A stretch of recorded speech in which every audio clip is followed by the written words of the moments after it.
สาวโสดประจำหมู่บ้านพี่น้องเลยเพื่อนว่ายานเทายานเป็นสาวเทาข้างบ้านป้าสุดเกาหลีเนาะมื้อนี้เนาะงามแท้สาวโทเด้อทุกคนสาวโทบ้านเก่งอะลองเนี่ยพี่น้องเป็นสาวโสดประจำหมู่บ้านเลยแล้วก็มี FC คนหนึงถามว่าเมื่อใดเจ้าสิเอาผัวนะยังบ่มีเลยเนาะบ่มีคนคุยเลยอันนี้เป็นสาวสวยประจำหมู่บ้านน้องสาวเพิ่นก็เอาผัวคาดอก10 ล้าน ส่วนยังเอื่อยยังบ่ทันเอาผัวเลยทุกคนมื้ออื่นก็มีงานดองอีกบ้านเก่งอะลองกับผักฮับชมนำกันพี่น้องงานดองคาดอง6 ล้านกีบก็มีแซ่บแล้วแซ่บแล้วเป็นยังไงบาทนี้สำเร็จเอานี่เด้อทุกคนเบิ้งพี่น้องสูตรของเพิ่นมันธรรมดาได้นี่เห็นบ่โอ้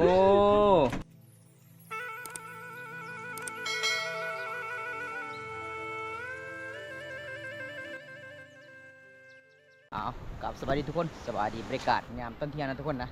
วันนี้บำตากาศมาเดินทางอยู่ที่แก่งอะลองเมืองหนองทุกคนบรรยากาศวันนี้กะ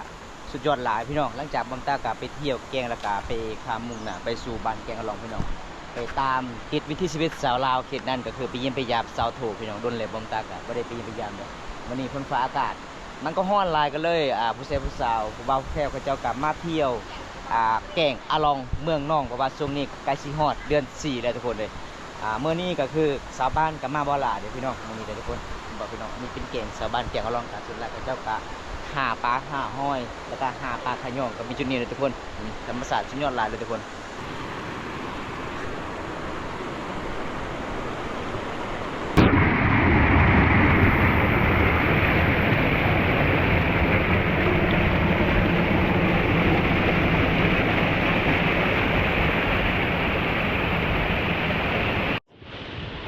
อันนี้คือผู้สาวเขาเจ้ากะไปเที่ยวไปถ่ายรูปจุดนี้เลยทุกคนหลายคนพี่น้องม่วนหลายเลย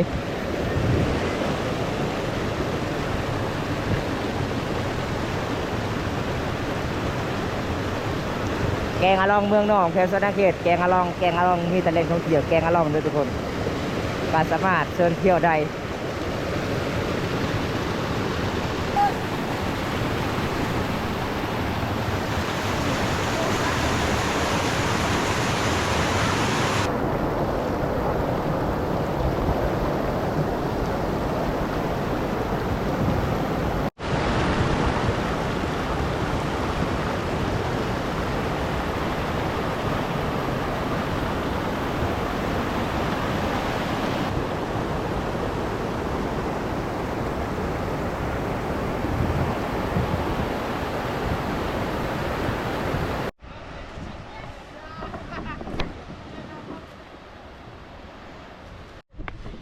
สบายดีผู้สาวสบายดีอ๋อไปขายอย่างอันนี้นะขายมักม่วงขายมังม่วงมังหนึ่งเท่าไหร่8,000คือมาเอา80เลยเอาทุกคนวันนี้ได้พ่อผู้สาวสวยบานแกงอะลองเพื่อนกับไปขายมังม่วงเลยทุกคนหน่วย8,000 กีบพี่น้องทำงานนี่แกกูเงินน้ำเนี่ยกูอะไร8,000 giờ tao đang tầm ngàn giờ tao còn đây tiar lu mày em bên tiar lự này anh tính chắc ăn cái tê bạt lạp cái tiar lự đây giờ mình bên cái nhà đấy ở cái nhàผู้สาวยังโสดเนาะยังโสด เก็บเอาmình nhà đơn phước đấy แล้วแต่เจ้าสิเลือกอันใดก็กินอันนั้นหลังจากมาเที่ยวแกงตอนนี้บอมตากสิขามมุ่งหน้าไปสู่บ้านแกงอะลองเลยทุกคนครับบรรยากาศวันนี้สุดยอดหลายเลยพี่น้องอากาศร้อนหลายเลยทุกคนอันนี้เป็นสะพานความยาว270 เมตรพี่น้องชาวบ้านกะเฮ็ด1 วันสำเร็จเลยทุกคน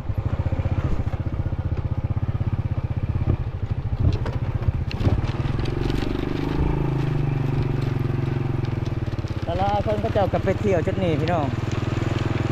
ก็ได้กะเก็บภาพบรรยากาศอยู่ที่แกงอะลอง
นนี้แม่งกระเจ้ากะขูดยังโบ่งทุกคนให้บอกเจ้าบันตัดแล้วก็กระเจ้ากะให้ชาวบ้านมาขูดพี่น้องลำยังบ้องก็ให้ชาวบ้านแล้วเด้วิวธรรมศาสตร์สุดยอดเดี๋ยวมื้อนี้ก็ไปเยี่ยมไปยามสาวโทกกูเก่าทุกคน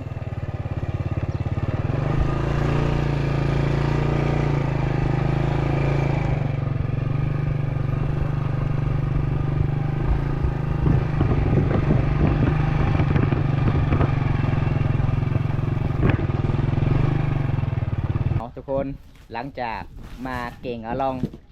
ก็เลยมาเยี่ยมสาวสวยบานป่าสาวโสดประจำหมู่บ้านพี่น้องเลยเพื่อนว่ายานเทายานเป็นสาวเทาข้างบ้านอันนี้ก็คืออีฟออีเมเพื่อนได้บรรยากาศยามแรงๆอากาศร้อนหลายอีเมอีฟอเพื่อนกับยูเพื่อนยูสารพี่น้องเลยสบายดีสาวโทป้าสุดเกาหลีเนาะมื้อนี้เนาะงามแท้ ปานอายุ14 ปีเลยซื้อมาแต่ใดสุดนี่นะช่องเช่นโอ้สั่งออนไลน์บ่โอ้ทุกคนอันนี้คือน้องสาวโทเด้อทุกคนสาวโทบ้านเกงอะลองเนี่ยพี่น้องเป็นสาวโสดประจำหมู่บ้านเลยแล้วก็มี FC คนหนึงถามว่าเมื่อใดเจ้าสิเอาผัวนะยังบ่มีเลยเนาะบ่มีคนคุยเลย แล้วก็ FC คนหนึงบอกว่ามื้อนั้นเจ้ากินแท้กินว่าสุดท้ายเมา หากแตกหักแตนทุกคนเลยโอ้กิน1 ปองก็เมาพี่น้องเพราะว่าเฮาบ่เคยกินเบียร์เนาะเฮาก็กินลองเบิ่งพี่น้องก็เลยอาการมันร้อนเมาแน่นอนทุกคนในมื้อนั้นทุกคนสาวเพอจนหายกินข้าวเวียดนามเลยบ่ไอ้มามื้อนี้กินแล้วกินกับอาหารยังบ่มีโอ้เอามื้อนี้เจ้าคือบ่ได้ไปลิ้นแกงบ่ได้ไปมันแดดแห้งเนาะแต่ข่อยไปแกงก็คือสาบานเขาจะมาบ่หลายเด้เริ่มบ่ม่วนแล้วเพราะว่าช่วงนี้น้ำมันแพงเด้ลิตรหนึ่ง 45,000 กีบบานเฮาแต่อยู่ในปั๊มก็เจ้าขายเพียงแต่100,000 กีบขายให้กายแต่นั้นบ่ให้ขายแบ่งกันเพิ่นว่าทุกคนอันนี้คือสาวโทได้งามเลยทุกคนเห็นบ่ โดนแล้วบ่ได้ไปเยี่ยมไปยามน้อง FC ก็คิดฮอดบอมตาคิดฮอดเด้อทุกคนก็เลยมื้อนี้ก็ไปเยี่ยมไปยามคือเก่านี่สาวโทเพิ่นก็สิตำมะม่วงได้อีเมเพิ่นนึ่งข้าวไว้ไหมเท่าฮะจะนึ่งข้าวบ่โอ้นึ่งข้าวยำแรงทุกคนเลยมาบ้านสาวโทนี่มีมะม่วงเลยทุกคนช่วงนี้เด้อนี่บ่พี่น้องบ้านบอมตาฮะก็เป็นดอกแต่มาเขตนี่มะม่วงโคตรใหญ่เลยเมื่ออื่นแล้วก็มีงานดองอีกงานแต่งอีกขาดอง5 ล้านคนได้ยินแม่นบ่โอ้พี่น้องเจ้าบ่สาวโทขาดอง5 ล้านงัวตัวหนึ่ง6 ล้านขาดอง6 ล้านโอ้งัวตัวหนึ่งแบะตัวหนึ่งแสดงว่ารวมทั้งหมดก็คือ13 ล้านจบ เอาอย่าหน่อยสาวโทคือกันและว่าจะได้50จุดถ่าย5 ล้าน500ไหม เอาพี่น้องไอ้มีพ่อเพื่อนใจดีเลยพี่น้องมาเมื่อนี้น้องก็งามเลยทุกคนเลยแต่งตัวสุดเกาหลี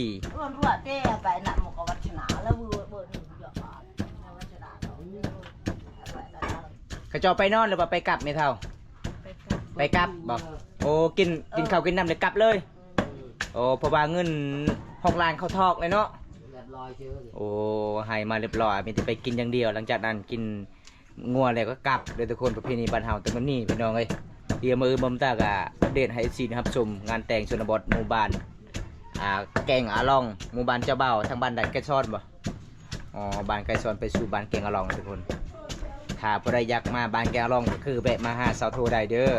เพิ่นตำส้มเก่งพี่น้องเวลาเพิ่นตำนี่เพิ่นเลียสากเด้ ถ้าเลียสากเพิ่นว่านัวแซ่บ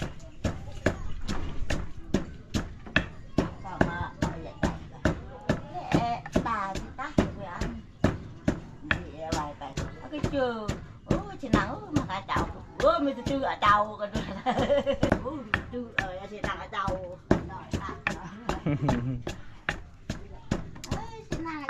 เอาไอเมย์เพื่อนว่าสุภาพมังกรทุกคนบอมตาสิเป้บ่ฮู้คือกันล่ะจะเพื่อนเว้าหยังภาษามังกร เพื่อนว่าอยากได้ลูกเคยตัวนี้เพื่อนว่า อยากได้ลูกเคยไทยหน้า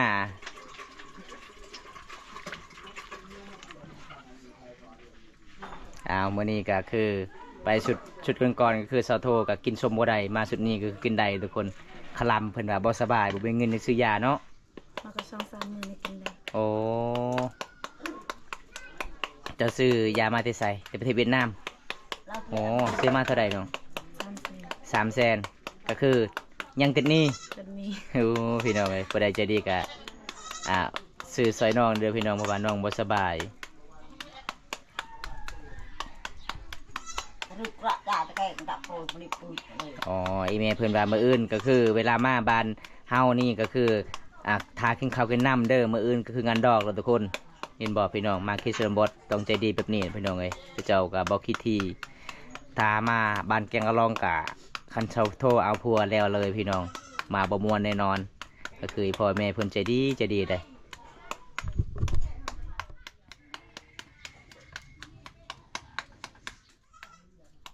เก่งเนาะคันเจ้าตำขายได้เลย20,000 กีบหน่วยหนึง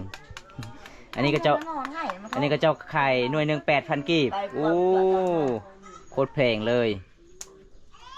ผู้สาว2 คนมาขายอยู่แกงกะลอง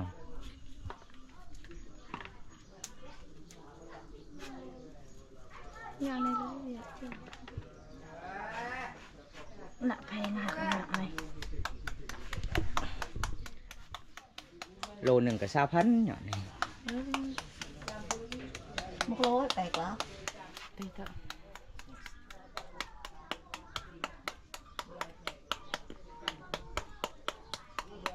เงาเงาตีเกมนี่ครับ nhọ cái đây này nhọ này đây เนี่ยนะ ถึงก้อนnhọ cái tì cả nhọ cái tiệp นี่ทุกคนเวลาตำส้มบานเฮาใส่เต็กคิงหรือการมักเผ็ดเกลือปิ้งนัวกินไปเลยแบบบ้านเฮากับมีปลาแดกเลยทุกคน เด็กจังออกอย่างฮะ น่าโปนโน่นอัน ก็สังเกตเลย แก่ เอาไปจ้างไอ้ทึกไอ้ โดยยาฮันซ่า แต่มาส่องผัดเนี่ยอยู่เละประมาณไหน เบะดงเพื่อ กระปุกหรือกระโนนกะเอง เมื่อมันกาปุดลูอันดักไว้ไทยคนในการปุด แบบจังกระเป๋านี่ฮะ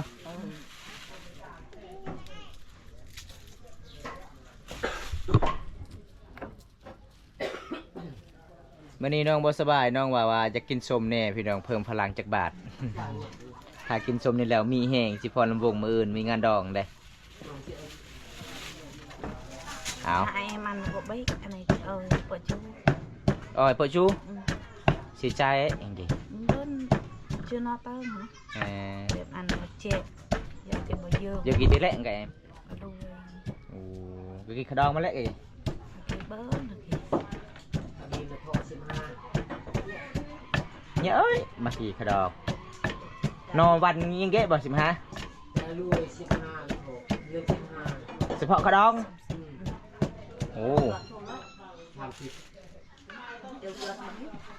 ตัว6 ล้าน บัตรน้องได้ 30 ล้านบัตรผู้เอื้อย6 ล้านกีบเนาะแปลกคือกันเด้ อันบ่ป่วยเอด อันนี้เราไปชูฮูบาวก้อนโอ้ไปชูฮูบาวกลางคืนก็เลยขดองบ่แพงก็คือผู้น้องก็คือเขาจะเอาไปส่งก้อนเนาะไปส่งทางสร้างหมู่บ้านไปส่งนางบ้านเฮาไปส่งนางทุกคนอันนี้เอื้อยก็คืออยากได้ผัวแฮงไปชูฮูบาวกลางคืนเลยเมื่อนำผู้บ่าวกลางคืน ก็นี่ไง19แล้วหมอแก่กว่าจะ anh cả em kia เขาล้านเป็นไง cho nó 19 ล้าน ชื่อ19 แต่นี่11 ล้าน เป็นนี่11 โอ้ หมอเต้นหนีแล้ว เดินซีนี่ไปตัด นอนประวิตรที่ใช้หลอดในประโยชน์เนี่ยเหรอ bền vịt น้ำกรอบ คนอื่นไอ้หลอกยาวไหน ừ. บ่ได้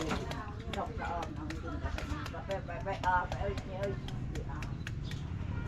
ก่อนคือมันไปเอาเลยตันนี้ไปเอ้ยไปเจอตันนี้เนาะ chụp óiไป เรื่องกวางนั่งคือไปว่าเอ็นมาคูโจนน้องคือจะ5 แสน đi hả nó rap nữa tên ni อ๋อ น่ะ rap tên ni คนเสีย โอนกระเปือกเอ็ดปลายเบอร์มัน thì ตุกเหรอ rap mà tên ni rap cưới สำคัญ ตึก บาง นี้ คนระเบิดบางจ่ายในไม่ในคือเตอ ไอ้ละละแต่ลูกเนี่ยก็คืออันนี้คือ มาแลกขดองemโท 10 ล้านค่ะ โอ้ขดองน้องน้องของน้องโทนี่10 ล้านนะทุกคนเพื่อได้50ก็คือสุดท้าย5 ล้านก็ได้ เอากินเมียงกินส้มน้ำกันเด้อทุกคนเด้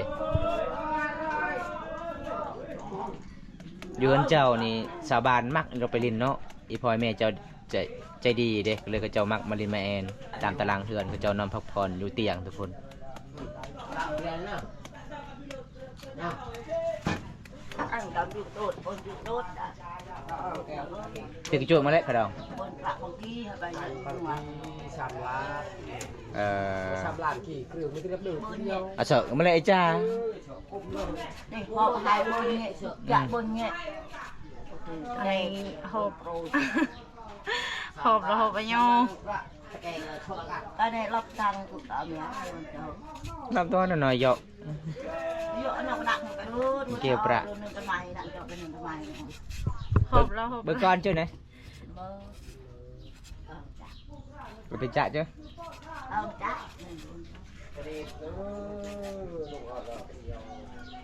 มันระมองมันเจอกับแอร์เลยป่ะมันเปิดในดงไว้ đây mỏ đây là đây là đây con ạ ปนีดงเราเจอเนาะเปิดแซ่เขา ông ăn เอ้ยเราเฮิม กันระปายเรียบร้อย dùng ở tôi cha là แต่เปิดดงยาอันเต๋อมันเปิด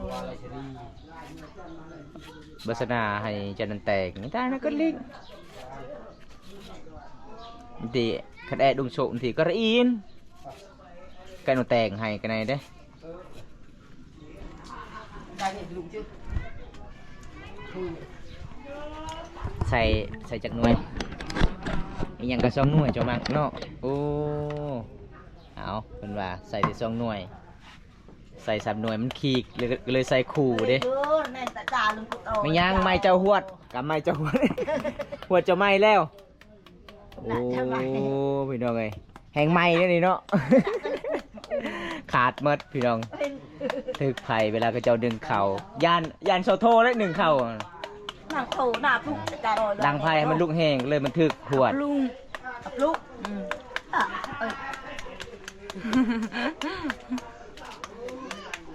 đồ của mình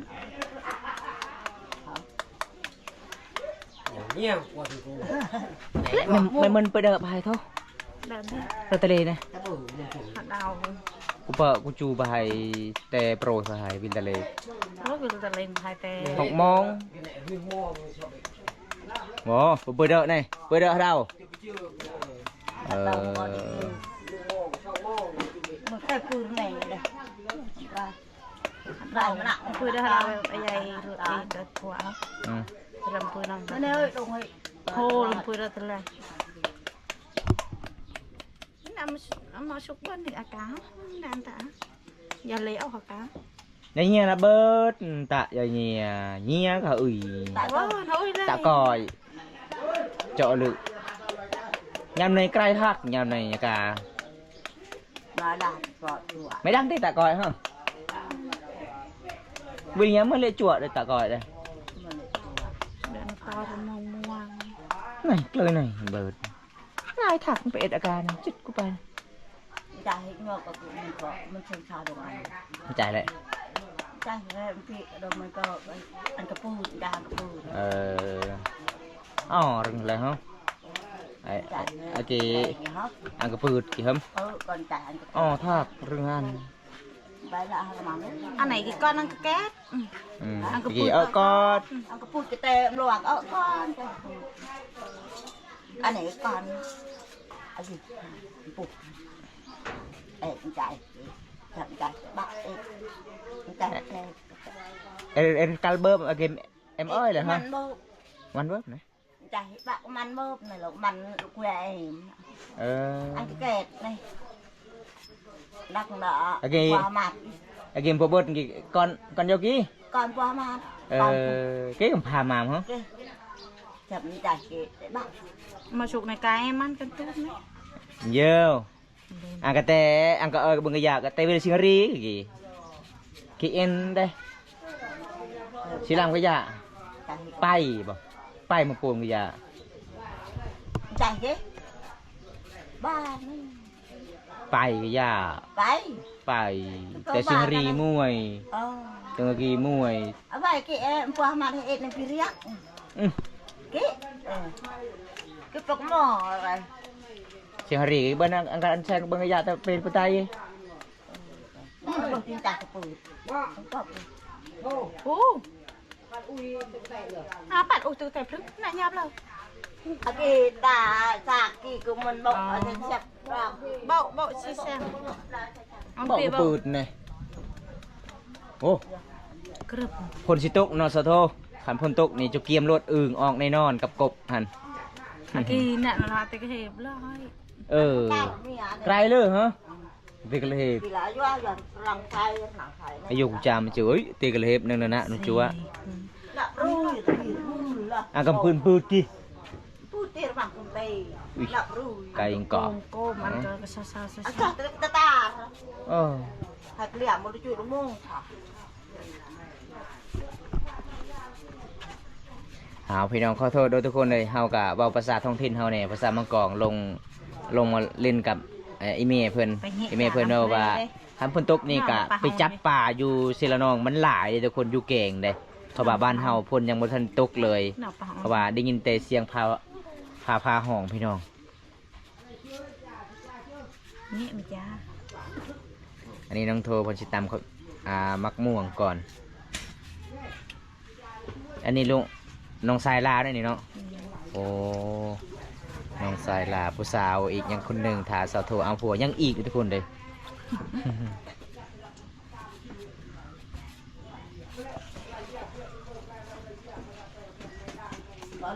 có đây là เราเอ้ยจะดูมันจะหยาบพองภายในอะไรเงี้ยจะระหา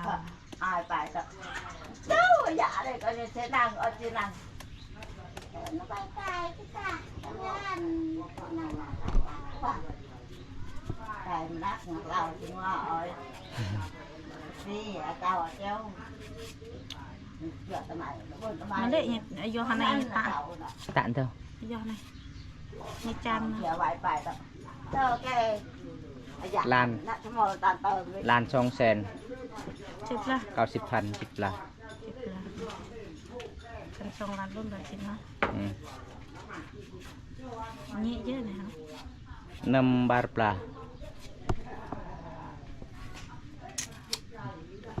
nó chừng phải tập bát มีสิบบ่มา sếp ấm plah nó có sếp rồi มาสุกเลยสิบเต้ มันเปล่าไม่ได้จริงๆนะ tạ sen sau cầu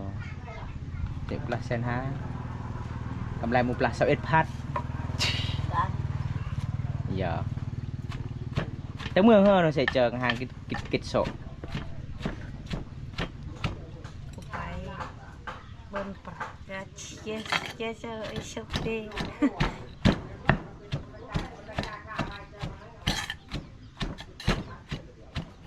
มากันเวลเสพหนึ่งไปโว้ FC บาบุญตาเด้อ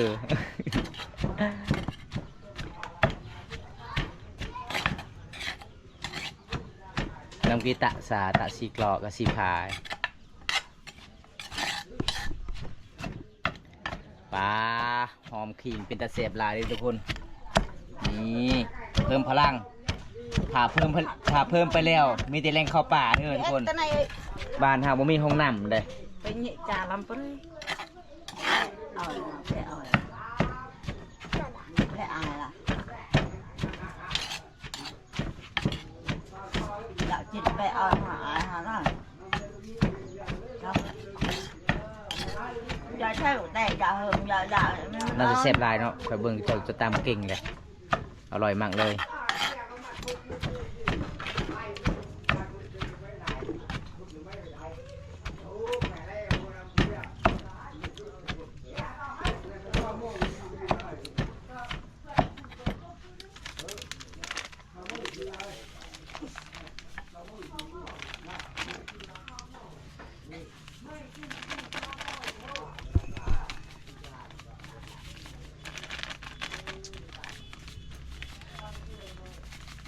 ปีเลิศดังมุมตาริดไหนได้ชัว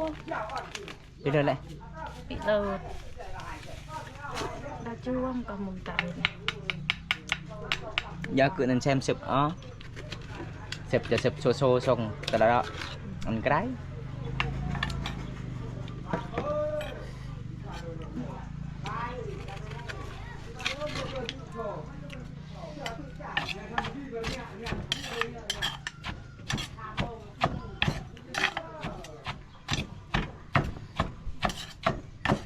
lúc tôi vừa dạ Bị mấy cha tí nhỏ này để tạo cái da sao đóเป็นยังไงอันนี้ก็คือยังใส่เกลือต่อเอาสูตรของเพิ่นก็เป็นธรรมดาเลยทุกคนเพิ่นฮู้จักเด้หลังจากเพิ่นตามเส้นเด็ดเพิ่นก็ซีเรียสากอีกโอ้สุดยอดเลยเด้อพี่น้องอันนี้เป็นสาวสวยประจำหมู่บ้านน้องสาวเพิ่นก็เอาผัวคาดอง10 ล้าน ส่วนยังยังบ่ทันเอาผัวเลยทุกคนมื้ออื่นก็มีงานดองอีกบ้านเก่งอะลองกับผักรับชมนำกันพี่น้องงานดองคาดอง6 ล้านกีบก็มีพี่น้องเอ้ยโอ้ยแต่6 ล้านกีบก็แม่นแต่6 ล้านกีบเลยทุกคนมีหลายแนวทุกคนรวมทั้งหมดก็ตกประมาณ30 กว่าล้านพี่น้องเอ้ย6 ล้านกีบเฉพาะคาดองแล้วก็มีสื่องัวสื่อแบสื่ออย่างต่างๆเพนี่บ้านเฮาก็มีหลายแนวมีถ้วยมีหม้อมีดาบไปพร้อมโอ้มันยากเลยทุกคนพี่นี่บ้านเฮาพี่น้องเวลาเฮ็ดงานดองหรือว่างานแต่ง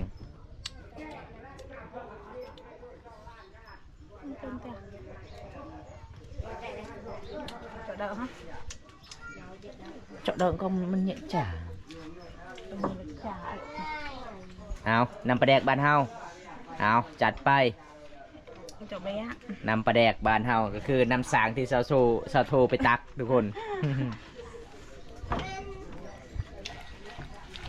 นี่ให้มันเป็นน้ำๆหน่อยหนึงเนาะ Tuần tè แสบแล้วแสบแล้วเพราะว่าสูตรเจ้าเฮ็ดนี่เวลาเจ้าเลียสากนี่สุดยอดเลยเป็นยังไงหอมนี่ยังเลียสากคือเก่าป่ะเอา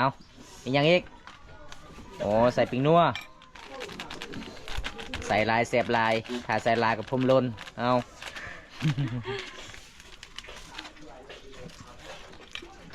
ใส่เกลือต่อเอาเลยแต่สูตรของเพื่อนเห็ดเลยทุกคน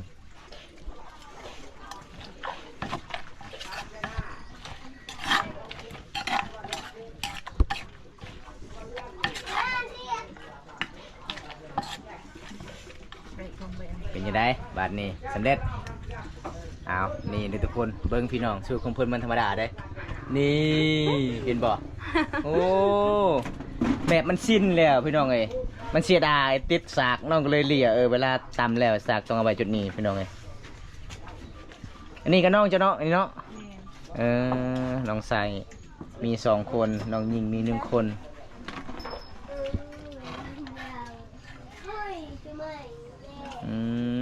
น่าจะแสบลายเด้อทุกคนถ้าพอได้จะเพิ่มพลังกับมาหาสโทได้เด้อสโทก็สิตั้มให้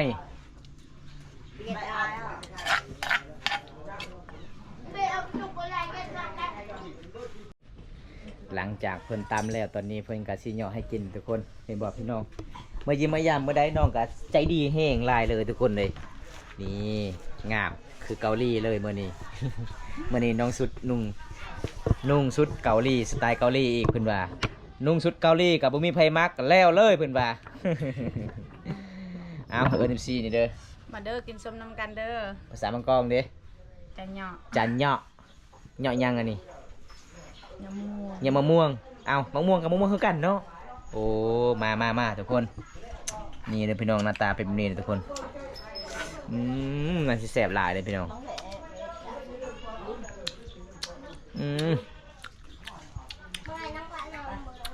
Tè มาพี่น้องมาเหมาะกับอากาศร้อนมื้อนี้ผมมีปลาแดงใส่ตะขิงกับผักเทียม